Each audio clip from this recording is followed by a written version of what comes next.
TV Bangla, মানবতার সমাধান।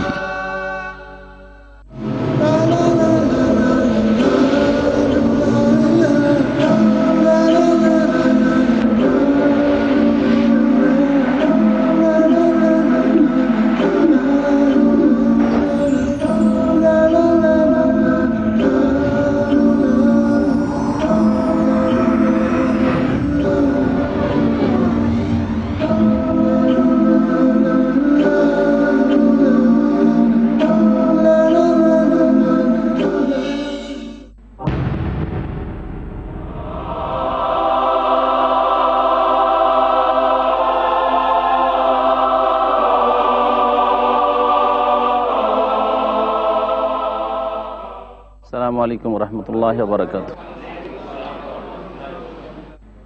বিসমিল্লাহির রহমানির রহিম। আলহামদুলিল্লাহি রাব্বিল আলামিন ওয়াসসালাতু ওয়াসসালামু আলা রাসূলিহিল কারীম ওয়া আলা আলিহি ওয়া সাহবিহি আজমাইন ওয়া মান তাবি'আহুম বিইহসানিন ইলা ইয়াউমিদ্দিন। আম্মা বা'দ। আউযু বিল্লাহি মিনাশ শাইতানির রাজীম। ওয়া কাতিলুহুম হাত্তা লা তাকুনা ফিতনাহ ওয়া ইয়াকুনা আদ-দীনু লিল্লাহ ফাইন ইনতাহাউ ফালা উদওয়ানা ইল্লা আলায যালিমিন। সূরা বাকারার আয়াত নম্বর 193 তে মহান আল্লাহ ইরশাদ করছেন যে, হে মুমিন মুসলিম, তোমরা তাদের বিরুদ্ধে যুদ্ধ করো অতক্ষণ পর্যন্ত যতক্ষণ ফিতনা না দূরীভূত হয়ে যায়। ফিতনার তাফসীর নবী করিম সাল্লাল্লাহু আলাইহি সাল্লাম করেছেন শিরক বলে। যতক্ষণ পর্যন্ত শিরক রয়েছে তার বিরুদ্ধে তোমাদেরকে সংগ্রাম করতে হবে। ওয়া ইয়াকুনা আদ-দীনু লিল্লাহ, এবং আল্লাহর জন্য যাতে করে দিন নির্ধারিত না হয়ে যায়, আল্লাহ পাকের জন্য একমাত্র যেন আনুগত্য খাস না হয়ে যায়, ততক্ষণ পর্যন্ত তোমরা সংগ্রাম করতে থাকবে। ফাইন ইনতাহাউ, তারপরে তারা যদি বিরত হয়ে যায় তাদের বিপর্যয় সৃষ্টি করা থেকে, তাদের শিরক থেকে, অথবা তারা যেসব লোক সত্য দিনের দিকে আসছে তাদেরকে বাধা প্রদান করা থেকে, ফালা উদওয়ানা ইল্লা আলায যালিমিন, তাহলে আর কঠোরতা অবলম্বন করবে না তবে জালেমদের প্রতি। যারা জুলমের ওপর অটল রয়েছে, সীমালঙ্ঘন বাড়াবাড়ি করবে, তাদের ব্যাপারটি ভিন্ন। আল্লাহ পাক রব্বুল আলামিন তারপর ইরশাদ করছেন, আশ-শাহরুল হারাম ও বিশ-শাহরিল হারাম, সম্মানিত মাসগুলি সম্মানিত মাসের বিনিময়ে। সম্মানিত মাস আল্লাহ পাক রব্বুল আলামিনের নিকট 4টি রয়েছে বছরে। মহান আল্লাহ সূরা তাওবা ইরশাদ করেছেন, ইন্না ইদ্দাতাশ শুহুরি ইনদাল্লাহি 12 শাহরান ফি কিতাবিল্লাহ ইয়াওমা খালাকাস সামাওয়াতি ওয়াল আরদা মিনহা আরবাতুন হুরুম। নিশ্চয়ই মাসের সংখ্যা আল্লাহ পাক রব্বুল আলামিনের নিকট তার বিধানে রয়েছে 12টি বছরে। মিনহা আরবাতুন হুরুম, তার মধ্যে 4টি হচ্ছে সম্মানিত মাস। এই সম্মানিত মাসগুলি হচ্ছে পরস্পর 3টি, জিলকাদ, জিলহজ এবং মুহররম। আর একটি মাস হচ্ছে রজব। এই মাসগুলিতে প্রাচীন যুগ থেকে জাহিলিয়াতের যুগের লোকেরাও যুদ্ধ লড়াই করতো না, কিন্তু যখন নবী করিম সাল্লাল্লাহু আলাইহি সাল্লাম সাহাবায়ে কেরামদের বিরুদ্ধে তারা যখন এই মাসগুলিতে সীমালঙ্ঘন বাড়াবাড়ি করলো, আল্লাহ পাক বললেন, তারা যদি হারাম সম্মানিত মাসগুলিতে তোমাদের উপর হস্তক্ষেপ করে, তোমাদের উপর জুলম অত্যাচার করে, তাহলে তার প্রতিশোধ তোমরা এই হারাম সম্মানিত মাসে নিতে পারবে। ওয়াল হুরুমাতু কিসাস, এবং পবিত্রতা রক্ষার দায়িত্ব হচ্ছে সকলের। এই সম্মানিত মাসগুলির পবিত্রতা রক্ষা করা এই দায়িত্ব সকলের। ফামান ইতাদা আলাইকুম ফাতাদু আলাইহি বিমিসলি মা আতাদা আলাইকুম। আল্লাহ পাক বলছেন, সুতরাং কেউ যদি তোমাদের ওপর বাড়াবাড়ি করে, তোমাদের সাথে কঠোর আচরণ করে, তাহলে তোমরাও তাদের এই আচরণের উত্তম জবাব দেবে যেইভাবে তারা তোমাদের সম্পর্কে বাড়াবাড়ি করেছে। ওয়াত্তাকুল্লাহ, এবং আল্লাহকে ভয় করবে। ওয়ালামু, এবং জেনে রাখো আন্নাল্লাহ মাআল মুত্তাকিন, আল্লাহ পাক আল্লাহ ভীরুদের সাথে রয়েছেন। সংযত যারা, পাপ থেকে বেঁচে থাকতে যারা চায়, তাদের সাথে আল্লাহ পাক রব্বুল আলমিন রয়েছেন। আল্লাহ পাক রব্বুল আলমিনের সৎ লোকদের সাথে থাকা, ধৈর্যশীলদের সাথে থাকা, মুত্তাকি আল্লাহ ভীরুদের সাথে থাকার অর্থ হচ্ছে তাদের সাথে আল্লাহ পাকের বিশেষ তৌফিক রয়েছে। আল্লাহ পাক তাদের হেফাজত করে থাকেন, আল্লাহ পাক রব্বুল আলমিন তাদের সাহায্য করে থাকেন। এগুলি হচ্ছে অর্থ যা তাফসীরকারগণ বর্ণনা করেছেন। মহান আল্লাহ আর ইরশাদ করেছেন, ওয়া আনফিকু ফি সাবিলিল্লাহি ওয়া লা তুলকু বিআইদিকুম ইলা তাহলুকা ওয়া আহসিনু ইন্নাল্লাহা ইউহিব্বুল মুহসিনিন। তোমরা আল্লাহর রাস্তায় ব্যয় করো। আল্লাহ পাক রব্বুল আলামিন তার রাস্তায় ব্যয় করতে বলেছেন। ওয়া লা তুলকু বিআইদিকুম ইলা তাহলুকা, এবং তোমরা নিজের হাতকে ধ্বংসে পতিত করিও না। আল্লাহর রাস্তায় ব্যয় করা ছেড়ে দিয়ে তোমরা নিজেকে ধ্বংসে পতিত করিও না। এই হচ্ছে এই আয়াতের তাফসীর, যা নবী করিম সাল্লাল্লাহু আলাইহি ওয়াসাল্লাম সাহাবায়ে কেরাম বুঝেছেন যে যারা আল্লাহর রাস্তায় ব্যয় করা ছেড়ে দিবে তারা যেন নিজেদেরকে ধ্বংসে পতিত করবে। আল্লাহ পাক রব্বুল আলামিনের এই আয়াতের অর্থ ব্যাপক, যদিও বিশেষ ক্ষেত্রে নাযিল হয়েছে, কিন্তু এর অর্থ হচ্ছে ব্যাপক। সুতরাং যেই ব্যক্তি নিজেকে ধ্বংসে পতিত করবে সেই ব্যক্তি এই আয়াতের আদেশকে বা নিষেধকে লঙ্ঘন করবে। সুতরাং যারা ধূমপান করে তারা নিজেদেরকে ধ্বংসে পতিত করে, কারণ ধূমপান স্বাস্থ্যের জন্য এত ক্ষতিকর যে এটি যেন নিজেকে ধ্বংসে পতিত করা। এইরকমই যারা আত্মহত্যা করে তারা নিজেদেরকে ধ্বংসে পতিত করে। আল্লাহ পাক রব্বুল আলামিন এই সব যতগুলি কাজ নিষেধ করেছেন আর সেগুলি নিজেকে ধ্বংস করার অন্তর্ভুক্ত, সেগুলি এই আয়াতের নিষেধাজ্ঞার শামিল। আল্লাহ পাক তারপরে বলছেন, ওয়া আহসিনু, তোমরা সৎ কাজ করো, তোমরা নিষ্ঠার সাথে কাজ করো, তোমরা সৎকর্মশীল হও। ইন্নাল্লাহ ইউহিব্বুল মুহসিনিন, কারণ আল্লাহ পাক রব্বুল আলামিন কল্যাণকারীদেরকে, সৎকর্মশীলদেরকে, নিষ্ঠাবানদেরকে ভালোবাসেন। এহসান আল্লাহ পাক রব্বুল আলামিনের শানের ক্ষেত্রে হচ্ছে তার ইবাদত বন্দেগী নিষ্ঠার সাথে করা। রাসূলুল্লাহ সাল্লাল্লাহু আলাইহি ওয়াসাল্লামের ক্ষেত্রে এহসান হচ্ছে যে রাসূলুল্লাহ সাল্লাল্লাহু আলাইহি ওয়াসাল্লামের পুরোপুরি জীবনের প্রতিটি ক্ষেত্রে অনুসারী হওয়া। মানব জাতির এহসান করা, আল্লাহ পাকের সৃষ্টির ওপর এহসান করা, সদ্ব্যবহার করা। আল্লাহ পাক সৎকর্মশীল যারা সদাচরণ করে তাদেরকে ভালোবাসেন।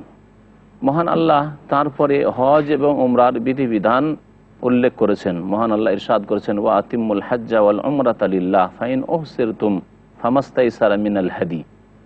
আল্লাহ পাক সম্বোধন করে ইরশাদ করেছেন মুমিনদেরকে যে হে মুমিন সকল, ওয়া আতিম্মুল হাজ্জা ওয়াল উমরাতা লিল্লাহ, হজ এবং উমরা আল্লাহর সন্তুষ্টির জন্য সম্পূর্ণ করো।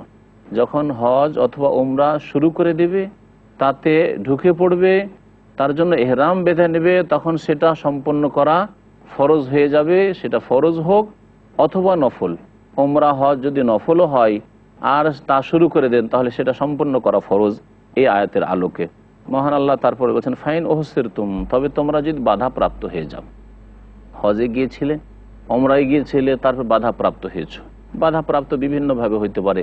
শত্রু বাধা দিতে পারে, আইনগত কোনো সমস্যা বাধা দিতে পারে, শারীরিক অবস্থার অবনতি বাধা দিতে পারে, অসুস্থ হয়ে পড়েছেন, সেই জন্য আর হজ উমরা সম্পন্ন করতে পারলেন না।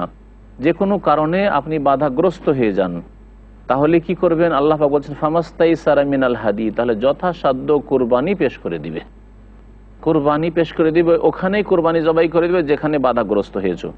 ওয়ালা তাহলিকু রুউসাকুম হাত্তা ইয়াবলুগাল হাদিয়ু মাহিল্লা, আর তোমরা মাথা মুন্ডন করবে না যতক্ষণ পর্যন্ত তোমাদের কুরবানির পশু, হাদি ওই কুরবানির পশুকে বলা হয় যেটা হাজি সাহেবরা জবাই করে থাকেন। যেই কুরবানির সম্পর্ক হচ্ছে হজের সাথে, সেই কুরবানি হজে তামাত্তু অথবা কেরানে বিশেষ করে যে জবাই করা ফরজ হাদি, তো এই সম্পর্কে যে কুরবানি করা হয় সেটাকে হাদি বলা হয়। আর যেটা নিজের বাড়িতে কুরবানি করা হয় জিলহজ মাসের 10, 11, 12, 13 তারিখে, সেটাকে উযহিয়া বলা হয়। আল্লাহ পাক বলছেন যে তোমরা মাথা মুন্ডন করবে না অতক্ষণ পর্যন্ত যতক্ষণ হাদি হালাল হওয়ার স্থানে না পৌঁছে যাবে। যদি কেউ কুরবানির পশু সাথে নিয়ে যায় তাহলে হালাল হতে পারবে না যতক্ষণ পর্যন্ত কুরবানি জবাই না হয়ে যাবে। আল্লাহ পাক রব্বুল আলামিন ইরশাদ করছেন হজের মাসলা মাসাইল সম্পর্কে যে ফামান কানা মিনকুম মারিদান আও বিহি আযাম মির রাসিহি ফাফিদিয়াতুম মিন সিয়ামিন আও সাদাকাতিন আও নুসুক। তোমাদের মধ্যে কেউ যদি অসুস্থ হয়ে পড়ে অথবা তার মাথায় কোনো আঘাত থাকে, কষ্টদায়ক বস্তু অর্থাৎ আঘাত থাকে অথবা কোনো রকমের এমন অসুবিধা থাকে যার জন্য মাথা মুন্ডন করতে সে বাধ্য, মাথায় হয়তো খুব বেশি উকুন হয়ে গেছে অথবা মাথা আহত হয়েছে যার জন্য চুল কাটতে হচ্ছে, এইরকম যদি কোনো সমস্যা থাকে, অসুস্থতার কারণে মাথা মুন্ডন করতে হচ্ছে বা চুল কাটতে হচ্ছে, ইহরামের অবস্থায় তুমি রয়েছে হজ অথবা উমরার, ফাফিদিয়াতুম মিন সিয়ামিন আও সাদাকাতিন আও নুসুক, তাহলে ফিদিয়া দিয়ে মুক্ত হয়ে যাবে, রোজার ফিদিয়া অথবা সাদকার ফিদিয়া অথবা কোরবানির ফিদিয়া। আল্লাহ পাক রব্বুল আলামিন এখানে তিনটি বিষয়ে ইখতিয়ার দিয়েছেন, তিনটির কোনো একটি তুমি করতে পারো। মাথা মুন্ডন করা ইহরামের অবস্থায় বা চুল কাটা, এটা হচ্ছে নিষিদ্ধ কাজ ইহরামের, হজ অথবা উমরাই হোক ইহরামের অবস্থায় নিষিদ্ধ কাজ। ইহরামের নিষিদ্ধ কাজ যদি কেউ করে ফেলে, এই মাথা মুন্ডন অথবা মাথার চুল কাটার মতো কাজ, তাহলে তার ফিদিয়া রয়েছে। ফিদিয়া হচ্ছে রোজা রাখা। হাদিসের আলোকে তাফসীর কারগণ বলেছেন যে তিনটি রোজা রাখা হচ্ছে ফিদিয়া। আল্লাহ পাক শুধু রোজার কথা বলেছেন, এর ব্যাখ্যা হচ্ছে তিনটি রোজা রাখা, অথবা সাদকা করা, অর্থাৎ 3 সা 6 জন মিসকিনকে দিয়ে দিবে, 6 জন মিসকিনের খাবার দেবে, আধা সা করে অর্থাৎ 1.5 কেজি করে কাছাকাছি এক এক মিসকিনকে দেবে। অথবা কোরবানি করবে, যে কোনো কোরবানি, কমের পক্ষে একটি ছাগল অথবা গরু, উটের 7 ভাগের 1 ভাগ। আল্লাহ পাক তারপরে বলছেন ফাইজা আমিনতুম, যখন তোমরা নিরাপদ হয়ে যাবে, রাস্তায় আর কোনো বাধা নেই। তারপরে হজ সম্পাদন করতে গেলে ফামান তামাত্তা বিল উমরাতি ইলাল হজ্জ ফামাস্তাইসারা মিনাল হাদি, সুতরাং তোমাদের মধ্যে যেই ব্যক্তি হজের সাথে উমরাও ভোগ করে নিবে, হজ করলো ওই সফরে, যেই সফরে তার সাথে সাথে উমরাও করে ফেললো, আল্লাহ পাক বলছেন ফামাস্তাইসারা মিনাল হাদি, তাহলে যথাসাধ্য হাদি কুরবানি পেশ করবে। হজের মৌসুমে হজের সাথে উমরা করে নিল, এটা দুইভাবে হইতে পারে। একটি হচ্ছে হজের তামাত্তুর তরিকা। হজের তামাত্তু হচ্ছে মিকাত থেকে শুধু উমরার এহরাম বাঁধলেন, তারপরে উমরার কাজগুলি সম্পাদন করলেন। আপনি প্রথম এহরাম বেঁধে গেলেন তালবিয়া পড়ে, তারপরে বাইতুল্লাহর তওয়াফ করলেন, সাফা মারওয়া সাই করলেন, মাথার চুল ছোট করলেন বা মুন্ডন করলেন, এর মাধ্যমে উমরা হয়ে গেল, হালাল হয়ে গেলেন। তারপরে 8 তারিখে যেটি তারবিয়ার দিন, সেই দিন এহরাম বেঁধে যেখানে আছেন সেখান থেকে আপনি মেনা চলে যাবেন। বাকি এখন আপনার শুরু হলো হজের কাজগুলি। এ হচ্ছে হজের তামাত্তুর সংক্ষিপ্ত নিয়ম, যার প্রথম অবস্থাটি আমি বললাম। আর হজে কিরান আরেকটি আছে, যাতে হজের সাথে উমরা করা হয়, কিন্তু মিকাত থেকে বাইরের লোকেরা মিকাত থেকে এহরাম বাঁধবে এবং দুটোর নিয়ত একসাথে করবে, হজ এবং উমরার নিয়ত একসাথে করবে, লব্বাইক উমরাতান ওয়া হজ্জান, আল্লাহ হাজির হয়েছি উমরা এবং হজ দুটোরই নিয়তে। এইভাবে একসাথে নিয়ত করে দুটোকে একাকার করে দিয়ে একসাথে দুটোকে সম্বোধন করে বাইতুল্লাহর তওয়াফ করবে, সাফা মারওয়া সাই করবে, আর তারপরে ওই এহরামের অবস্থায় থেকে যাবে, 8 তারিখে মেনা চলে যাবে। একে কিরান বলা হয়। এই দুই অবস্থাতে হজে কিরান করুক অথবা হজে তামাত্তু করুক, এই দুই হজের ক্ষেত্রেই কুরবানি দেওয়া ওয়াজিব। ফামাস্তাইসারা মিনাল হাদি, যথাসাধ্য হাদি পেশ করবে, আল্লাহ পাক রব্বুল আলামিন বলেছেন। পক্ষান্তরে হজের তৃতীয় কিসিম হচ্ছে হজ্জে ইফরাদ বা হজ্জে মুফরাদ। এই হজ্জে ইফরাদ যদি কেউ করে, তাহলে শুধু মিকাত থেকে হজের নিয়ত করবে, আর এই হজের মৌসুমে কোনো উমরা করবে না। এই হজ্জে ইফরাদ করলে তাতে কুরবানি ওয়াজিব হবে না। আল্লাহ পাক এই বিধানটি এখানে উল্লেখ করেছেন, ফামান তামাত্তা বিল উমরাতি ইলাল হজ্জে, সুতরাং যেই ব্যক্তি হজের সাথে উমরারও ভোগ করে নেবে, ফামাস্তাইসারা মিনাল হাদি, যথাসাধ্য সে হাদি পেশ করবে। এতে আমরা হজে কিরান তামাত্তু জানতে পারলাম। আর এর বিপরীত, যাতে হজের সাথে উমরা করলাম না, সেটা হচ্ছে ইফরাদ, তাও জানতে পারলাম। এই আয়াতে তাহলে হজের প্রকরণগুলির দিকে আল্লাহ পাক ইঙ্গিত করেছেন। ফামাল্লাম ইয়াজিদ ফাসিয়ামু সালাসাতি আইয়ামিন ফিল হজ্জ ওয়া সাবআতিন ইযা রাজাতুম, কিন্তু যদি কেউ কুরবানি না করতে পারে, আর্থিক সচ্ছলতা নেই, কুরবানি করতে পারছেন না, হজে তামাত্তু অথবা কিরান করেছে, অথবা কুরবানির পয়সা আছে কিন্তু কুরবানির পশুর ব্যবস্থা নেই, তাহলে আল্লাহ পাক বলছেন যে 3টি রোজা হজের মৌসুমে রেখে আসতে হয় মক্কাতুল মুকাররমায়। ফামাল্লাম ইয়াজিদ, যেই ব্যক্তি কোরবানি পেল না, ফাসিয়ামু সালাসাতি আইয়ামিন ফিল হজ, হজে 3টি রোজা রেখে আসবে, ওয়া সাবআতিন ইযা রাজাতুম, যখন তোমরা ফিরে আসবে হজ থেকে, নিজ নিজ বাড়ি এসে 7টি রোজা রাখবে। তিলকা আশারাতুন কামিলা, এই হচ্ছে পূর্ণ 10টি রোজা, এই 10টি রোজা রাখতে হবে একটি কুরবানির বিনিময়ে। যালিকা লিমান লাম ইয়াকুন আহলুহু হাদিরিল মসজিদিল হারাম, এই বিধানটি ওই লোকদের জন্য যাদের পরিবার মসজিদে হারামের আশেপাশের বাসিন্দা নয়, অর্থাৎ মক্কার বাসিন্দা নয়। তাহলে মক্কার বাসিন্দা ইফরাদ করবে, হজ্জে তামাত্তু কেরান করবে না একদল বলছেন। আর সঠিক হচ্ছে যে হজ্জে তামাত্তু কেরান যদিও করে তারা, তাদের কুরবানি লাগবে না। আল্লাহ পাক রব্বুল আলামিন মক্কার বাসিন্দাদের জন্য কুরবানি মাফ করে দিয়েছেন, তারা কুরবানি করবে না। ওয়াত্তাকুল্লাহ, এবং আল্লাহকে ভয় করো। ওয়ালামু, এবং জেনে রাখো, আন্নাল্লাহ শাদীদুল ইকাব, নিশ্চয়ই আল্লাহ পাক রব্বুল আলামিন কঠোর শাস্তিদাতা।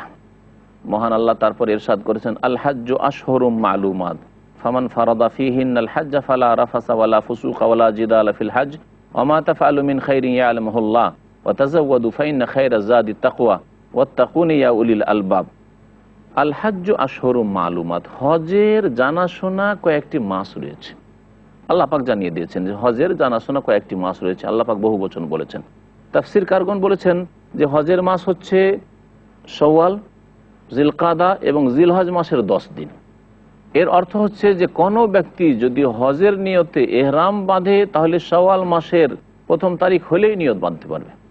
আর শেষ নিয়ত বাঁধার তারিখ হচ্ছে 10 তারিখের রাত।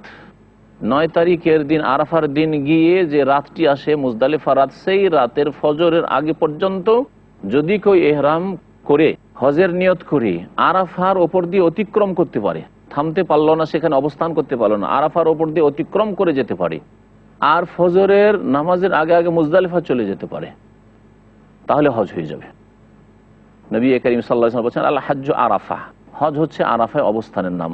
আরাফায় অবস্থান করা হজের রুকন, ফরজ।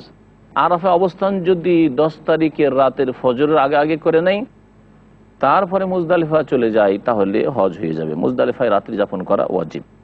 আল্লাহ পাক রব্বুল আলামিন বলছেন যে হজের জানাশোনা মাস রয়েছে কয়েকটি, এর অর্থ হচ্ছে এই, ফামান ফারাদা ফীহিন্নাল হাজ্জা, সুতরাং এতে যদি কেউ নিজের ওপর হজকে বিধিবদ্ধ করে নাই, মানে হজের মধ্যে প্রবেশ করে, হজের মনস্থ করে, ফালা রাফাসা, তাহলে যৌন সম্পর্কেও কোনো কথা বলবে না, না আপন স্ত্রীর সাথে না অপরের সাথে, এই ধরনের কোনো কাজ করবে না। এহরামের অবস্থায় সবসময় হারাম, যেগুলি হজের এহরামের অবস্থায় হারাম। স্ত্রী যে আল্লাহ পাক হালাল করেছেন আপন স্ত্রী, তাও এই এহরামের অবস্থায় তার সাথে যৌন সম্পর্কে কোনো আলোচনা করবে না, যৌন সম্পর্কে কোনো কথা বলবে না, যৌন সম্পর্কে কোনো রকমের আচরণ করবে না। ওয়ালা ফুসুকা, আর কোনো অন্যায় কাজ করবে না। ফুসুক যে কোনো পাপের কাজ, কোনো অন্যায় কাজ করবে না। ওয়ালা জিদালা ফিল হজ, আর এই হজে কোনো রকমের ঝগড়া বিবাদ করবে না। অনেক হাজিরা যায় হজ করতে, আর গিয়ে সেখানে একে অপরের সাথে ঝগড়া বিবাদ করতে থাকে, হইচই করতে থাকে, চিৎকার করতে থাকে। আল্লাহ পাক এসব নিষেধ করেছেন। ওয়া মা তাফআলু মিন খাইরিন ইয়ালামুহুল্লাহ, এবং তোমরা যে কোনো ভালো কাজ করো আল্লাহ পাক অবশ্যই জানেন। ওয়া তাযাওয়াদু ফাইন্না খায়রাজ যাদি তাকওয়া, আর তোমরা সম্বল গ্রহণ করো, সর্বোত্তম সম্বল হচ্ছে, সর্বোত্তম পাথেয় হচ্ছে আল্লাহ ভীরুতা, তাকওয়া, সংযত জীবন যাপন করা। ওয়াত্তাকুনি ইয়া উলিল আলবাব, হে জ্ঞানবান লোকেরা আমাকে তোমরা ভয় করো। আল্লাহ পাক রব্বুল আলামিন তারপর ইরশাদ করেছেন, লাইসা আলাইকুম জুনাহুন আন তাবতাগু ফাদলাম মির রাব্বিকুম। হজের মৌসুমে ব্যবসা বাণিজ্য করা হাজী সাহেবদের জন্য অনেকে দ্বিধাগ্রস্ত ছিল যে এটা কি জায়েজ হবে, আমরা এসেছি হজ করতে আর ব্যবসা বাণিজ্য করব, টাকা পয়সা আয় উপার্জন করব। এই যে মনের দ্বন্দ্ব এবং এতে যে তাদের সংশয় ছিল, তার নিরসনের জন্য আল্লাহ পাক রব্বুল আলামিন এই আয়াত নাযিল করলেন যে হজে এসে লক্ষ্য উদ্দেশ্য হবে হজ, কিন্তু যদি ব্যবসা বাণিজ্য করো, কেনাকাটা করো, কেন অথবা বিক্রি করো, তাহলে জায়েজ, তোমাদের জন্য কোনো গুনাহ নেই।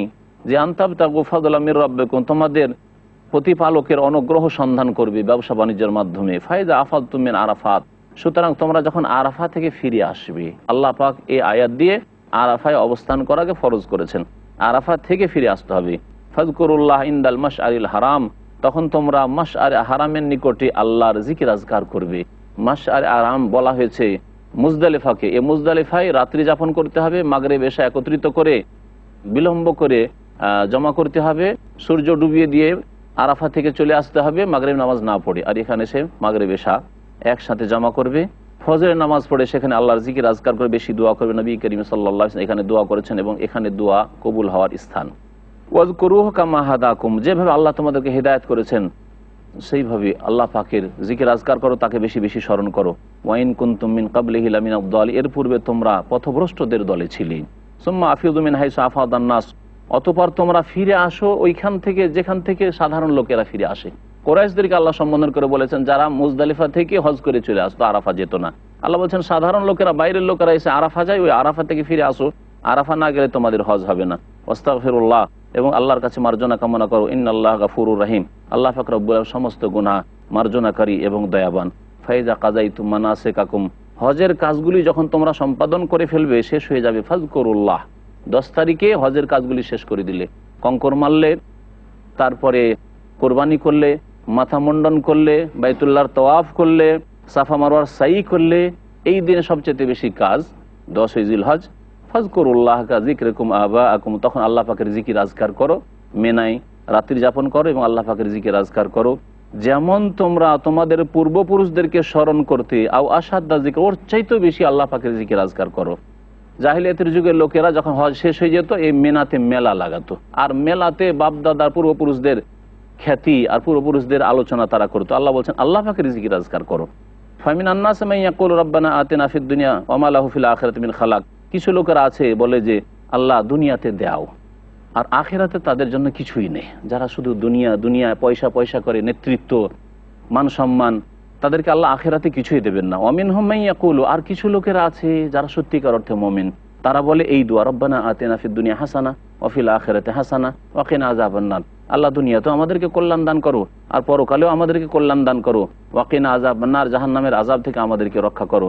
আল্লাহ পাক বলছেন যে উলাইকা লাহুম নাসিবুম মিম্মা কাসাবু ওয়াল্লাহু সারিউল হিসাব, আল্লাহ পাক যা কিছু তারা কর্ম করে তাদেরকে উত্তম প্রতিদান হিসাবে তাদের অংশ আল্লাহ দেবেন এবং আল্লাহ পাক দ্রুত হিসাব তাদের গ্রহণ করবেন। ওয়াজকুরুল্লাহ ফি আইয়ামিম মাদুদাত ফামান তাআজ্জালা ফি ইয়াওমাইনি ফালা ইসমা আলাইহি ওয়া মান তাআখারা ফালা ইসমা আলাইহি লিমান ইত্তাকা ওয়াত্তাকুল্লাহ ওয়া'লামু আন্নাকুম ইলাইহি তুহশারুন। আল্লাহ পাক রব্বুল আলামিন সমস্ত প্রশংসা যে আল্লাহ পাক রব্বুল আলামিন মুসলিম উম্মতের সচ্ছল ব্যক্তিদের উপর, যারা বাইতুল্লাহ পর্যন্ত পৌঁছিতে পারবে, তাদের উপর হজ ফরজ করেছেন। সালাত এবং সালাম নাযিল হোক প্রিয় নবী সাল্লাল্লাহু আলাইহি সাল্লামের উপর, যিনি বিদায় হজে বারবার করে বলেছেন খুযু আন্নী মানাসিকাকুম, তোমরা আমার কাছ থেকে হজের বিধিবিধান শিখে নাও।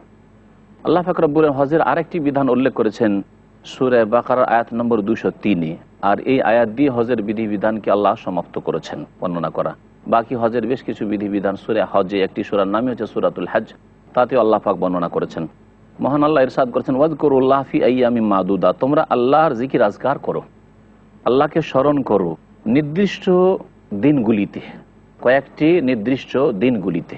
আল্লাহ পাক এখানে আইয়ামে মাদুদাত বলেছেন, নির্দিষ্ট কয়েকটি দিনগুলিতে। এর তাফসীর হচ্ছে আইয়ামে তাশরিক, মেনার দিনগুলি 11, 12, 13, এই তারিখগুলিতে আল্লাহ পাক রব্বুল আলামিন তার জিকির আজকার বেশি বেশি করতে বলেছেন।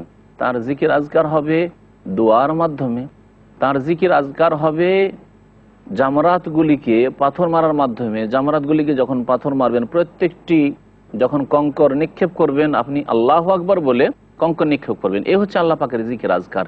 এছাড়া প্রথম জামরা, দ্বিতীয় জামরাতে কঙ্কর মেরে দোয়া করা, এটি হচ্ছে আল্লাহ পাকের জিকির আজকার। তৃতীয় শেষ যে জামরায় কুবরা, বড় জামরা, সেখানে কঙ্কর মারার পরে নবী করিম সাল্লাল্লাহু আলাইহি ওয়াসাল্লাম থামেননি আর সেখানে দোয়া করেননি। আল্লাহ পাক এই জিকির আজকারগুলি করতে বলেছেন, বিদাতি জিকির আজকার নয়, আর নিজের পক্ষ থেকে রচিত জিকির আজকার নয়। যেসব জিকির আজকার কোরআন এবং হাদিস দ্বারা প্রমাণিত, সেই সব জিকির আজকারের কথা আমাদেরকে স্মরণ করতে হবে এবং সেসব আমাদেরকে শিখে বাস্তবায়িত করতে হবে। আল্লাহ বলছেন যে নির্দিষ্ট দিনগুলিতে তোমরা আল্লাহ পাকের জিকির আজকার করো। ফামান তাআজ্জালা ফি ইয়াওমাইন, এই হজে মেনার দিনগুলি হচ্ছে তাশরিকের দিনগুলি 11, 12, 13।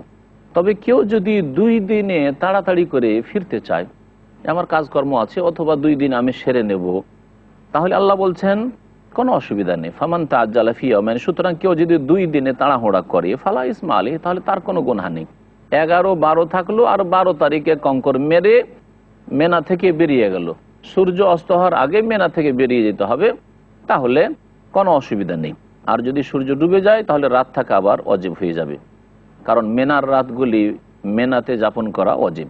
ওমান তাআখারা, আর কেউ যদি বিলম্ব করে আর করে 13 তারিখও থাকে, 13 তারিখের রাত থাকলো, 13 তারিখের দিনে তারপরে কঙ্কর মারল, ফালা ইসমালে, তাতেও কোনো গুনাহ নেই, লেমানিত তাকা, আর এটি তো ওই সব লোকের জন্য যারা আল্লাহ ভীরু। তাহলে আল্লাহ ভীরুরা সবচেয়ে উত্তম কাজ করবে, আর উত্তম হচ্ছে 13 তারিখ পর্যন্ত মেনায় অবস্থান করা। কারণ নবী করিম সাল্লাল্লাহু আলাইহি ওয়াসাল্লাম অনুমতি তো দিয়েছেন, কিন্তু নিজে যখন বিদায় হজ করেছেন তখন 13 তারিখ পর্যন্ত মেনায় অবস্থান করেছেন। আল্লাহ পাক রব্বুল তারপরে বলছেন ওয়াত্তাকুল্লাহ, তোমরা আল্লাহকে ভয় করো, ওয়ালামু আন্নাকুম ইলাইহি তুহশারুন, আর জেনে রাখো যে তোমাদেরকে তার কাছে একত্রিত করা হবে, আল্লাহ পাক রব্বুল আলামিন দরবারে হাজির হইতে হবে, আর সেখানে জবাবদিহি করতে হবে, এই চিন্তা তোমাদের রাখতে হবে। মহান আল্লাহ তারপর ইরশাদ করেছেন এক শ্রেণীর মুনাফিক লোকদের কথা, ওয়ামিনান নাস মান ইউজিবুকা কাউলুহু ফিল হায়াতিদ দুনিয়া ওয়া ইউশহিদুল্লাহ আলা মা ফি কলবিহি ওয়া হুয়া আলাদুল খিসাম। মানুষের মধ্য থেকে কিছু লোক এমন আছে যাদের কথা এই পার্থিব জীবনে তোমাকে খুব চাকচিক্য লাগবে। আল্লাহ পাক নবী করিম সাল্লাল্লাহু আলাইহি সাল্লামকে বলছেন যে এমন কিছু কথা বলবে, বড় চমৎকার কথা বলবে, কথা শুনে মনে হবে লোক তো খুব ভালো। ওয়ায়ুশহিদুল্লাহ আলা মা ফি কলবিহি, আর তার অন্তরে যা কিছু আছে এর ওপর আল্লাহকে সাক্ষী রাখবে, আল্লাহর দোহাই দিয়ে বলবে আমার অন্তর খুব ভালো, আমি হিতাকাঙ্ক্ষী, আমি কল্যাণকামী, আমি ভালো কাজ করি ইত্যাদি, এই ধরনের কথাবার্তা বলবে। ওয়াহুয়া আলাদুল খিসাম, অথচ সেই ব্যক্তি বড়ই ঝগড়াটে, সেই ব্যক্তি বড়ই ঝগড়াটে। বলা হয়েছে তাফসীর কিতাবাদিতে যে এই আয়াতটি নাযিল হয়েছে বিশেষ একজন ব্যক্তি সম্পর্কে। নবী করিম সাল্লাল্লাহু আলাইহি ওয়াসাল্লামের জামানায় বড় ঝগড়াটে ব্যক্তি ছিল মুনাফিক আখনাস বিন শারিক। কিন্তু কোন ক্ষেত্রে যদি আয়াত নাযিল হয় তাহলে তাতেই সীমিত নয় সেই আয়াত, সেই আয়াতের আওতাভুক্ত যত লোকেরা কিয়ামত পর্যন্ত হবে তারা এতে শামিল হবে। সুতরাং এমন কোনো ব্যক্তি যার কথা খুব সুন্দর কিন্তু আমল তার সুন্দর নয়, ঈমান তার সুন্দর নয়, বরং তার মধ্যে কপটতা মুনাফিকি রয়েছে, তারা আর সে ঝগড়াটে বিবাদ সৃষ্টি করে, ফিতনা ফাসাদ সৃষ্টি করে, ক্ষতি সাধন করে উম্মতে মুসলিমার, তাহলে তারা এই আয়াতের অন্তর্ভুক্ত হবে।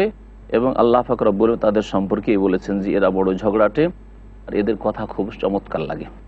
আর এদের বদ চরিত্র আরো আল্লাহ পাক বর্ণনা করেছেন, ওয়াইজা তাওয়াল্লা সাফিল আরদি লিউফসিদা ফিহা ওয়া ইউহলিকাল হারসা ওয়ান নাসল। হে নবী, যখন তোমার কাছ থেকে এই ধরনের লোকেরা ফিরে যায়, সাফিল আরদ, তখন পৃথিবীতে ছুটাছুটি করে। কি জন্য ছুটাছুটি করে? ভালো কাজের জন্য। লিউফসিদা ফিহা, ফিতনা ফাসাদ সৃষ্টি করার জন্য, বিশৃঙ্খলা সৃষ্টি করার জন্য। ওয়া ইউহলিকাল হারসা ওয়ান নাসল, এবং শস্যাদি ধ্বংস করে, ক্ষেতের ফসল ধ্বংস করে। ওয়ান নাসল, আর পশুকে ধ্বংস করে, ক্ষয়ক্ষতি করে। ওয়াল্লাহু লা ইউহিব্বুল ফাসাদ, আল্লাহ পাক রব্বুল আলামিন বিপর্যয় সৃষ্টি করাকে ভালোবাসেন না, না এই কাজকে ভালোবাসেন, না এই কাজ যারা করে ফিতনা ফাসাদ সৃষ্টি করে তাদেরকে আল্লাহ পাক ভালোবাসেন। তো এই রকম চরিত্র যাদের, কথা তো সুন্দর কিন্তু এরা জমি জায়গার ক্ষতি করে, খাদ্যদ্রব্যের ক্ষতি করে, পশু পাখির ক্ষতি করে, মানুষের ক্ষতি করে, আল্লাহ পাক রব্বুল আলামিন এদের সম্পর্কে আয়াতগুলি নাজিল করেছেন। ওয়াইযা কিলা লাহু ইত্তাকিল্লাহ, আর যখন এই শ্রেণীর লোককে বলা হয় ইত্তাকিল্লাহ, আল্লাহকে ভয় করো, আর এরকম বিপর্যয় সৃষ্টি করিও না, ফিতনা ফাসাদ করিও না, আখাযাতুল ইজ্জাতু বিল ইসমি, তখন তার অহংকার তাকে গুনাহের দিকে আকর্ষণ করে। অহংকারের কারণে সে গুনাহ করে থাকে। অনেক সময় অহংকারের জন্য অহংকারী ব্যক্তি সত্যকে পায় না। ফিরআউন তার নেতৃত্বের অহংকারে সত্যকে পায়নি, কারণ তার ধন সম্পদের অহংকারে সত্যকে পায়নি, ঈমান ইসলামকে পায়নি। এইরকমই অনেকে বিদ্যা বুদ্ধির অহংকার করতে গিয়ে সত্যকে হারিয়ে ফেলে। এই ব্যক্তি অহংকার করতে গিয়ে গুনাহের দিকে আরো চলে গেল। আল্লাহ পাক বলছেন ফাহাসবুহু জাহান্নাম, সুতরাং তার জন্য জাহান্নাম যথেষ্ট। ওয়ালা বিসাল মিহাদ, আর জাহান্নাম বড়ই জঘন্য আবাসস্থল তাদের। আল্লাহ পাক রব্বুল আলামিন পক্ষান্তরে মুমিনদের কথা উল্লেখ করে বলছেন অমিনান নাস মাইয়াশি নাফসাহু ইবতিগা মারদাতিল্লাহ, আর কিছু লোকেরা ভালো আছে যারা নিজের নফসকে, নিজের প্রাণকে, নিজের জীবনকে বিক্রি করে দেয়, উৎসর্গ করে দেয় ইবতিগা মারদাতিল্লাহ, আল্লাহ পাক রব্বুল আলামিনের সন্তুষ্টি কামনার উদ্দেশ্যে, আল্লাহ পাককে রাজি করার জন্য নিজের জীবনকে উৎসর্গ করে দেয়, নিজের জান মাল সবকিছু কুরবানি করতে পারে। আল্লাহু রাউফুম বিল ইবাদ, এবং আল্লাহ পাক রব্বুল আলামিন বান্দাদের উপর অত্যাধিক দয়ালু। মহান আল্লাহ তারপরে সারা বিশ্বের সমস্ত মমিন মমিনাতকে সম্বোধন করে বলছেন, ইয়া আইয়ুহাল্লাযীনা আমানু, হে মমিন সকল, উদখুলু ফিস সিলমি কাফা, তোমরা ইসলামে পুরোপুরি প্রবেশ করো।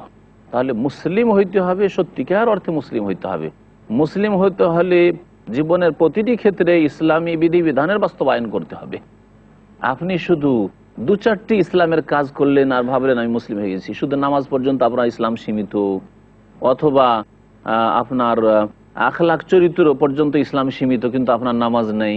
কারণ এই শ্রেণীর মানুষ আজকাল বহু আছে। কিছু লোক আছে যাদের নামাজ আছে কিন্তু আখলাক চরিত্র নেই, আবার কিছু লোক আছে আখলাক চরিত্র বড়ই ভালো, মাতা পিতার ভালো সেবা করে, কিন্তু নামাজ নেই, দিনের মূল বিষয়গুলি নেই। আল্লাহ পাক বলছেন যে উদখুলু ফিস সিলমি কাফা, ইসলামে প্রবেশ করবে, পুরোপুরি প্রবেশ করো। তারপরে জীবনের বিভিন্ন ক্ষেত্র আছে, সার্বিক ক্ষেত্রে ইসলামে পুরোপুরি প্রবেশ করতে হবে। ব্যক্তি জীবনে সত্যিকার অর্থে মুসলিম হইতে হবে, পারিবারিক জীবনে মুসলিম হইতে হবে, সামাজিক জীবনে মুসলিম হইতে হবে, বিচার বিভাগে মুসলিম হইতে হবে, রাষ্ট্রনীতির ক্ষেত্রে মুসলিম হইতে হবে, অর্থনীতির ক্ষেত্রে, রুজি রোজগারের ক্ষেত্রে মুসলিম হইতে হবে, কোথায় ব্যয় করলেন, কোথা থেকে উপার্জন করলেন, এক্ষেত্রেও মুসলিম হইতে হবে। আল্লাহ পাক বলছেন ওয়ালা তাত্তাবিউ খুতুওয়াতিশ শায়তান, আর শয়তানের পদঙ্কের তোমরা অনুসরণ করিও না, ইন্নাহু লাকুম আদুউম মুবিন, কারণ শয়তান তোমাদের প্রকাশ্য শত্রু।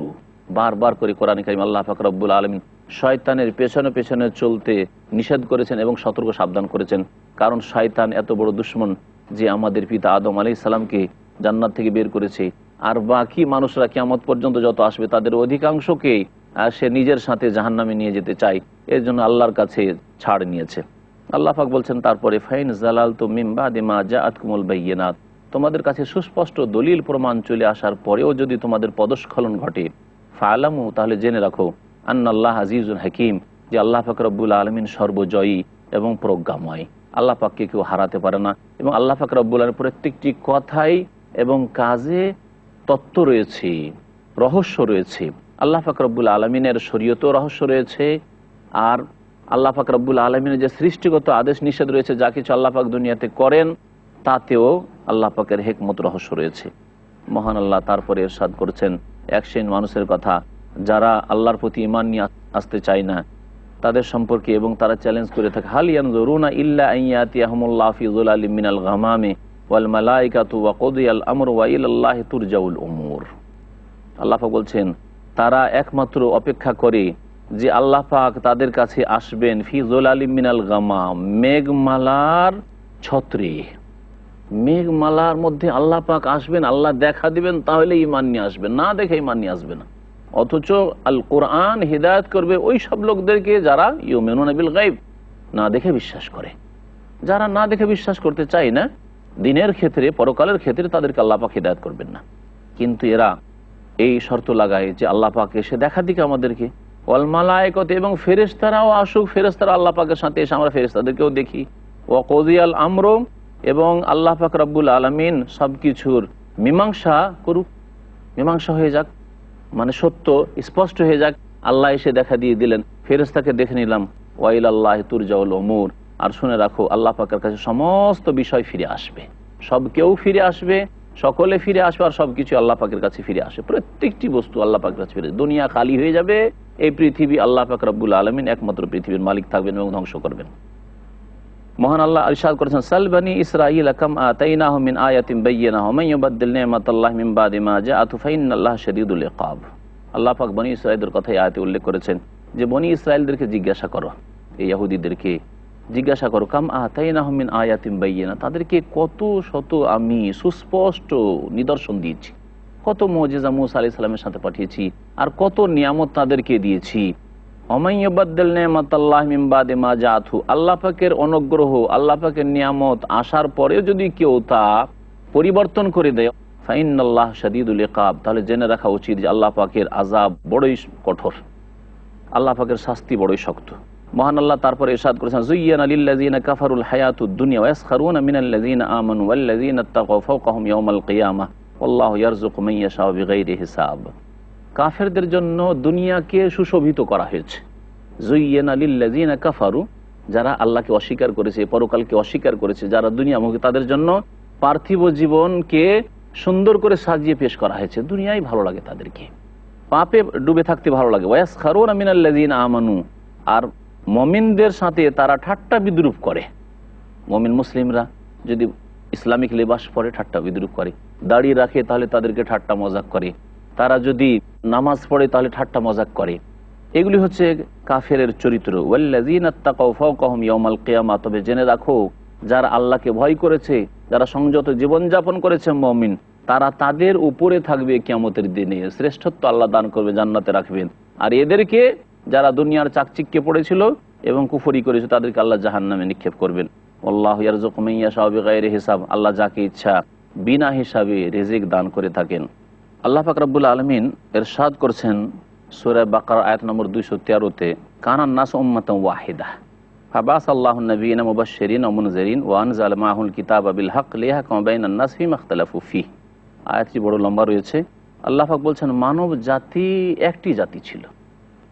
কানান নাস উম্মাতান ওয়াহিদা, মানব জাতি একটি উম্মত ছিল, একটি জাতি ছিল, অর্থাৎ একই পন্থার উপর ছিল। সবাই আল্লাহর তাওহীদ একত্বের উপর ছিল, আল্লাহ ছাড়া কারো ইবাদত করতো না। আর এত ধর্ম আর এত মতবাদ আর এত পন্থা ছিল না, একটি রাস্তার উপর মানুষ জাতি ছিল।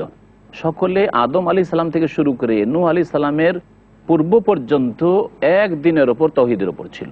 তারপরে শয়তান বিভ্রান্ত করে নূহ আলী সালামের জাতিকে প্রথম শিরকে নিমজ্জিত করে আর তারা প্রতিমা পূজা শুরু করে। ফাবাস আল্লাহুন নবীন, তখন আল্লাহ পাক রব্বুল আলামিন নবীগণকে প্রেরণ করলেন তাদের হিদায়াতের জন্য, মুবাশশিরিন ওয়া মুনযিরিন, সুসংবাদদাতা করে আর সতর্ককারী করে, যে তোমরা যদি তাওহীদের দিকে ফিরে আসো, তাওহীদকে প্রতিষ্ঠা করো, তাহলে তোমাদের জন্য সুসংবাদ রয়েছে। আর তোমরা যদি শিরকে লিপ্ত হও, পাপে লিপ্ত হয়, তাহলে তোমাদেরকে সতর্ক সাবধান করছি জাহান্নাম থেকে, আল্লাহর আযাব থেকে, দুনিয়া এবং আখিরাতের শাস্তি থেকে। ওয়া আনজালা মাআহুল কিতাবা বিল হক, এবং আল্লাহ পাক তাদের সাথে সত্য নিয়ে কিতাব প্রেরণ করলেন। লিয়াহকুমা বাইনান নাস ফীমা ইখতালাফু ফীহ, যেই ব্যাপারে তারা মতনৈক্য করেছে সেসব ক্ষেত্রে মানুষের মাঝে যাতে করে নবীগণ ফয়সালা করেন, যে হক ফয়সালা আল্লাহ পাক রব্বুল তাদের মাধ্যমে চূড়ান্ত ফয়সালা করে দেন, এই জন্য যে কোনটি হক কোনটি বাতিল। ওয়া মাখতালাফা ফীহি ইল্লাল্লাযিনা উতুহু মিন বাদি মা জাআতহুমুল বায়িনাত, এবং তারা যে ইখতিলাফ করেছে, আল্লাহ পাক বলছেন ওয়া মাখতালাফা ফীহি ইল্লাল্লাযিনা উতুহু, যাদেরকে কিতাব দেওয়া হয়েছিল তারা যে ইখতিলাফ করেছে তাদের কাছে সুস্পষ্ট দলিল প্রমাণ চলে আসার পর। আল্লাহ পাক এখানে ইহুদিদের দিকে ইঙ্গিত করে বলেছেন, ইহুদিদেরকে আল্লাহ পাক কিতাব দিয়েছিলেন তাওরাত, এবং তাতে নবী সাল্লাল্লাহু আলাইহি ওয়াসাল্লামের ভবিষ্যৎবাণী ছিল, তা সত্ত্বেও তারা ইখতিলাফ করেছে এই দ্বীনে ইসলামের সাথে, নবী করিম সাল্লাল্লাহু আলাইহি ওয়াসাল্লামের রিসালাতের সাথে। সুতরাং নবী সাল্লাল্লাহু আলাইহি ওয়াসাল্লামের প্রতি তারা ঈমান নিয়ে আসেনি। কেন? বাগিয়াম বাইনাহুম, আপোষের শত্রুতার কারণে, শত্রুতা হিংসা বিদ্বেষের কারণে। ফাহাদাল্লাহুল্লাযিনা আমানু লিমাখতালাফু ফীহি মিনাল হাক্কি বিইযনিহি, অতঃপর আল্লাহ পাক ওই সব লোকদেরকে হিদায়াত দান করলেন যারা ঈমান নিয়ে এসেছিল, লিমাখতালাফু ফীহি মিনাল হক, হক থেকে সত্য থেকে যে তারা ইখতিলাফ করেছিল ওই সব ব্যাপারে আল্লাহ পাক রব্বুল আলামিনের ইচ্ছায় বিইযনিহি। আল্লাহু ইয়াহদি মান ইয়াশাউ ইলা সিরাতিন মুস্তাকিম, এবং আল্লাহ পাক যাকে চান তাকে সহজ সরল পথের দিক নির্দেশনা দিয়ে থাকেন। মহান আল্লাহ তারপরে বলছেন যে যারা ঈমান নিয়ে আসবে মনে করবে না যে শুধু ফুলের বাগানে থাকবে, মনে করবে না যে শুধু সুখ আর সুখ চাই, মুমিন হয়েছে মানে আল্লাহ পাক দুনিয়াতেই সব কিছু দিয়ে দিবেন, কোনো কষ্ট করতে হবে না, আর খুব সহজে জান্নাত হাসিল করে নেবে। ব্যাপারটি এইরকম নয়। আসলে মহান আল্লাহ বলছেন আম হাসিবতুম আন তাদখুলুল জান্নাহ, তোমরা কি এই ধারণা করেছো যে জান্নাতে সহজে চলে যাবে, এমনিতে চলে যাবে? আল্লাহ পাক রব্বুল আলামিনের এই জান্নাত অত্যন্ত মূল্যবান, সুতরাং তার কিছু মূল্য পেশ করতে হবে, তার জন্য কিছু কোরবানি করতে হবে, তার জন্য কিছু ত্যাগ স্বীকার করতে হবে। মহান আল্লাহ বলছেন ওয়ালাম্মা ইয়াতিকুম মাসালুল্লাযিনা খালাউ মিন ক্বাবলিকুম, অথচ তোমাদের কাছে এখনো ওই রকম বিপদ আপদ আসেনি যা তোমাদের পূর্বের জাতি যারা চলে গেছে তাদের উপর এসেছিল। তাদের উপর কি রকমের মুসিবত এসেছিল, কি রকমের বিপদ আপদ এসেছিল? মাসসাতহুমুল বাসা, তাদেরকে অভাবে স্পর্শ করেছিল, অভাব, পেটে খাবার নেই, তারপরে তারা দিনকে মজবুত করে ধারণ করেছে, আম্বিয়া এবং রাসূলগণ যে দিন নিয়ে এসেছিলেন। ওয়াদ-দাররা, এবং তাদেরকে ব্যাধি রোগ স্পর্শ করেছে, বিভিন্ন রকম বালা মুসিবত এসেছে, ব্যাধি এসেছে, তারপরেও তারা ধৈর্য ধারণ করেছে। ওয়াজুলজিলু, এমনকি তারা প্রকম্পিত হয়েছে, এমন বিপদ আপদ এসেছে যে আর টিকা যাবে না। যেমন ভূমিকম্প হলে মানুষ পালাতে শুরু করে যে আর থাকা যাবে না, ঠিক তেমনি এমন জীবনে অশান্তির অবস্থা হয়েছে যে তারা প্রকম্পিত হয়েছে। হাত্তা ইয়াকুল আর রাসূল ওয়াল্লাযিনা আমানু মাহু, এমনকি রাসূল এবং তার সাথে যারা ঈমান নিয়ে এসেছিলেন তারা বলতে বাধ্য হইতেন যে আর কতদিন ধৈর্য ধারণ করব, মাতা নাসরুল্লাহ, আল্লাহর সাহায্য কখন আসবে? আল্লাহ পাক বলছেন শুনে রাখো, ইন্না নাসরাল্লাহি করিব, আল্লাহর সাহায্য অতি নিকটে রয়েছে, কিন্তু তোমরা তাড়াহুড়া করছো। আল্লাহ পাক রব্বুল আলামিন পরীক্ষা করেন। দেখুন নবী করিম সাল্লাল্লাহু আলাইহি সাল্লাম মাত্র 23 বছরের জীবনে 13 বছর নির্যাতিত থাকলেন, দুর্বল থাকলেন, মক্কায় অসহায় থাকলেন, অনেক জুলম অত্যাচার বরদাস্ত করতে হইল। তারপরে মদিনা যেতেই অবস্থা পরিবর্তন হয়ে গেল। মাত্র 8 বছর মদিনায় থাকলেন, আর তারপরে আবার মক্কায় ফিরে আসছেন সসম্মানে এবং বিজয়ী পুরুষ হয়ে। নবী করিম সাল্লাল্লাহু আলাইহি সাল্লাম কোন মানুষের ওপর সে মক্কা বিজয়ে এসে কোন রকমের আক্রমণ করেননি। এইভাবে আল্লাহ পাক রব্বুল আলামিন সম্মানিত করেছেন। আলা ইন্না নাসরাল্লাহি করিব, নিঃসন্দেহে আল্লাহ পাকের সাহায্য অত্যন্ত নিকটে রয়েছে। মাত্র কত বছর? 13 বছর আর 8 বছর, কত হয়? 21 বছর। 21 বছর মধ্যে আল্লাহ পাক দ্বীনকে এত শক্তিশালী করে দিলেন, মুসলিমদেরকে আল্লাহ পাক এত সম্মানিত করে দিলেন যে আর আরব, মক্কা, মদিনা, হেজাজে কোনো মুশরিক, কোনো বহুত্ববাদী খুঁজে পাওয়া যায় না। আল্লাহ পাক রব্বুল আলামিন এইভাবে সাহায্য করবেন যদি আমরা আল্লাহর দ্বীনের সাহায্য করি। ইন তানসুরুল্লাহ ইয়ানসুরকুম, আল্লাহ বলছে তোমরা যদি আল্লাহর দ্বীনের সাহায্য করো আল্লাহ পাক তোমাদের সাহায্য করবেন। ওয়া ইউসাব্বিত আকদামাকুম, আর তোমাদের পাকে সুদৃঢ় করবেন। মহান আল্লাহ তারপরে আরেকটি বিষয় সম্পর্কে ইরশাদ করেছেন, ইয়াসআলুনাকা মাযা ইউনফিকুন। আল্লাহ পাক বলছেন ইয়াসআলুনাকা মাযা ইউনফিকুন। লোকেরা জিজ্ঞাসা করলো নবী করিম সাল্লাল্লাহু আলাইহি সাল্লামকে একবার যে তারা কি খরচ করবে আর কাকে দেবে, দান খেরাত যে করব, কি দান করব আর কাকে দেব। আল্লাহ পাক রব্বুল আলামিন জবাবে বলছেন, কুল, হে নবী বলে দাও, মা আনফাকতুম মিন খাইরিন, যে কোনো কল্যাণ তুমি খরচ করো, যে কোনো মাল, ধন, সম্পদ ব্যয় করো। নবী করিম সাল্লাল্লাহু আলাইহি সাল্লাম একটি হাদিস রয়েছে, ইত্তাকুন নারা ওয়ালাউ বিশিক্কি তামারা, জাহান্নামের আগুন থেকে আত্মরক্ষা করো, বাঁচার চেষ্টা করো, যদিও খেজুরের একটি অংশ দিয়ে হোক না কেন। তো আল্লাহ পাক বলছেন যা কিছুই খরচ করবে কল্যাণ থেকে, ফালিল ওয়ালিদাইনি, তা প্রথম মাতা পিতার জন্য। তাহলে আল্লাহ পাকের হকের পরে মাতা পিতার হক আল্লাহ পাক রেখেছেন। ওয়াল আকরাবিন, এবং আত্মীয় স্বজনদের জন্য।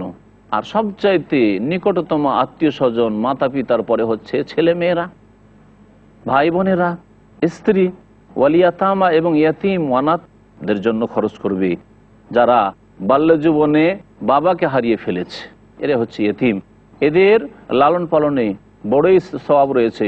নবী করিম সাল্লাল্লাহু আলাইহি সাল্লাম জামানত নিয়েছেন, দায়িত্ব নিয়েছেন ওই ব্যক্তির জন্য যেই ব্যক্তি ইয়েতিমের লালন পালন করবে।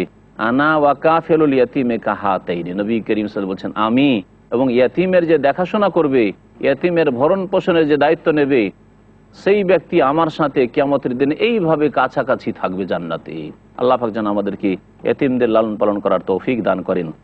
ওয়াল মাসাকিন, এবং দরিদ্রদের তাতে হক রয়েছে, দরিদ্রদেরকে দান করো। অবনিস সাবিল, যারা মুসাফির এবং রাস্তা খরচ নেই তাদেরকে দান করো। ওমা তাফআলু মিন খাইরিন ফাইন্নাল্লাহু বিহি আলিম, যে কোনো কল্যাণের কাজ তোমরা করবে আল্লাহ সে সম্পর্কে সম্যক জ্ঞানী। আল্লাহ পাক রব্বুল আলামিন তারপরে আবার জিহাদের বিষয়টিকে এখানে উল্লেখ করেছেন, কুতিবা আলাইকুমুল কিতাল ওয়া হুয়া কুরহুল লাকুম, তোমাদের ওপর সশস্ত্র যুদ্ধকে ফরজ করা হয়েছে। আল্লাহ পাক জিহাদ ফরজ করেছেন, কিন্তু তার বেশ কিছু শর্ত রয়েছে। সেই শর্তগুলি যদি পাওয়া যায় তখন জিহাদ রয়েছে, সবসময় জিহাদ নয় যে বিনা কোনো শর্তে। যেমন রোজা রাখার জন্য শর্ত রয়েছে যে আপনি যাতে করে সুস্থ হন, আপনি মুকিম হন, বাড়িতে আছেন, আপনি নাবালক নন, সাবালক মানুষ, আপনি এখন সাবালক হয়েছেন, তাহলে রোজা ফরজ হয়েছে। হজের জন্য শর্ত হচ্ছে যে আপনার কাছে যেন বাইতুল্লাহ পর্যন্ত পৌঁছার টাকা পয়সা থাকে, আর সেখান থেকে ফিরে আসার ব্যবস্থা থাকে, ভিক্ষা করবেন আর হজ করতে যাবেন, সেটা আল্লাহ বলছেন না। জাকাতের জন্য শর্ত হচ্ছে যে আপনার যেন নিসাব থাকে, যদি নির্দিষ্ট একটা পরিমাণ আছে যাকে নিসাব বলা হয়, সেটা যদি না থাকে আপনার উপর জাকাত ফরজ নেই। সেই রকমই জিহাদ আল্লাহ পাক রব্বুল আলামিন ইবাদত, তার জন্য বেশ কিছু শর্ত রয়েছে যেগুলি কোরআন এবং হাদিসের আলোকে বুঝে নিতে হবে। আল্লাহ পাক বলছেন তোমাদের উপর জিহাদকে ফরজ করা হয়েছে, ওয়া হুয়া কুরহুল লাকুম, কিন্তু সশস্ত্র যুদ্ধ তোমাদের উপর বড় কষ্টকর, কারণ এতে জান দিতে হবে, এতে স্ত্রীকে বিধবা করার আশঙ্কা আছে, এতে ছেলে মেয়েদেরকে ইয়তীম করার আশঙ্কা আছে। সুতরাং এটা মানুষের মনের ওপর বড়ই কষ্টকর, এটা সহজ বিষয় নয়। ওয়াসান তাকরাহু শাইআন, আর আল্লাহ বলছেন হতে পারে যে একটা জিনিসকে তোমরা অপছন্দ করছো, ওয়া হুয়া খায়রুল লাকুম, তাতেই তোমাদের কল্যাণ রয়েছে। ওয়াসান তুহিব্বু শাইআন, আর হতে পারে যে কোনো কিছুকে তোমরা ভালোবাসছো, ওয়া হুয়া শাররুল লাকুম, সেটা তোমাদের জন্য অপ্রীতিকর, অকল্যাণকর, তাতেও অমঙ্গল রয়েছে তোমাদের জন্য। তাহলে অনেক সময় হয়তো মনে করছেন যে না, এই ক্ষেত্রে আমি এই ঝুঁকি নেব না, কিন্তু ঝুঁকি নেওয়াতে আপনার কল্যাণ ছিল। আল্লাহ পাক রব্বুল আলামিন এই কথা বলে জীবনের প্রত্যেকটি ক্ষেত্রে এটি হচ্ছে কোরআনী নীতিমালা, যে অনেক সময় দেখি যে এটা হয়তো আমাকে খারাপ লাগলো কিন্তু তাতেই কল্যাণ আছে। আপনি বিবাহ করার পরে মনে হলো যে না, আমি হয়তো মার খেয়ে গেলাম, না, তাতেই হয়তো ওই স্ত্রীতে আল্লাহ পাক কল্যাণ রেখেছেন। আর অনেক সময় দেখা গেল যে আপনার স্ত্রী মারা গেল অথবা একটা ছেলে মারা গেল, খুব খারাপ লাগলো, কিন্তু তাতেই হয়তো কল্যাণ আছে। আল্লাহ পাক রব্বুল আলামিন বলছেন যে আল্লাহু ইয়ালামু ওয়া আনতুম লা তা'লামুন, আল্লাহ পাক সব কিছুই জানেন আর তোমরা কিছুই জানো না। সুতরাং পরিণাম কোনটার ভালো আছে কোনটার খারাপ আছে সেটা আল্লাহ পাক ভালো জানেন। মহান আল্লাহ তারপর ইরশাদ করেছেন ইয়াসআলুনাকা আনিশ শাহরিল হারাম। নবী করিম সাল্লাল্লাহু আলাইহি সাল্লামকে লোকেরা জিজ্ঞাসা করলো হারাম মাস সম্পর্কে, যে এই হারাম মাসে কিতালিন ফিহি, এতে যুদ্ধ করা কেমন, জায়েজ না জায়েজ নয়। আল্লাহ পাক বললেন কুল কিতালুন ফিহি কাবীর, এতে যুদ্ধ করা হচ্ছে বড় কাবিরা গুনাহ। হারাম মাস যে 4টি মাস রয়েছে, রজব মাস এবং জিলকাদা, জিলহিজ্জা, মুহররম, এই 4টি মাস হচ্ছে সম্মানিত হারাম মাস। এতে যুদ্ধ করা হচ্ছে কাবিরা গুনাহ, বড় অপরাধের কাজ।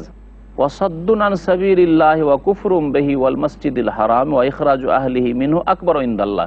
তবে হারাম মাসে যুদ্ধ করার চাইতে বড় অপরাধ হে কাফেরেরা, হে আরব কুরাইশরা, মুশরিকরা তোমরা করে রেখেছো, সেগুলি হচ্ছে যে আল্লাহ রাস্তায় বাধা সৃষ্টি করে। যারা ইসলাম কবুল করতে এসেছে তাদেরকে তুমি বাধা দিয়েছো, যারা ইসলাম গ্রহণ করতে এসেছে তাদেরকে তোমরা বাধা সৃষ্টি করেছো।